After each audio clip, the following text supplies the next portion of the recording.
বৃষ্টির মধ্যে কোলে করে আমাকে নিয়ে যেতে হচ্ছে। ওর পাপার গাড়িতে করে এখন ঘুরবে, দেখেছো? দেখো কিভাবে নিয়ে যাচ্ছি আমি, দেখো শুধু এ গাড়ি নিয়ে দাঁড়িয়ে আছে। এই গাড়িতে একটুখানি না ঘুরলে হবেই না। এই দেখো, এই যে এখন বাইকে করে ঘুরতে যাবে। পাপা জিমে যাবে, তার আগে পাপার বাইকে করে একটা রাউন্ড ঘুরে তারপরে ওর পাপাকে যেতে দেবে, নাহলে যেতে দেবে না। যা ঘুরাই, তাড়াতাড়ি আসবি, বসেছে দেখেছো? ওই দেখো বাইকে করে ঘুরে চলে এলো। এবার ঘরে চল, এবার কিন্তু আর ডিস্টার্ব করবি না, ঠিক আছে? বাইকে বসেছে দেখেছো ডোডো, অনেক স্টাইল জানে বাইকে বসার। চলে এসো, চলে এসো।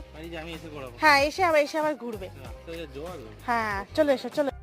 ওর পাপা জিমে গেল ওকে গাড়িতে করে ঘুরিয়ে, আর এখন আমি কোলে করে নিয়ে ঘরে যাচ্ছি। এদিকে খুব বৃষ্টি পড়ছে, এখন একটু বৃষ্টিটা বন্ধ হয়েছে, তাও ওর বেরোতে হবে। আর বেরোতে হবে না পাপা, চলো ঘরে চলো।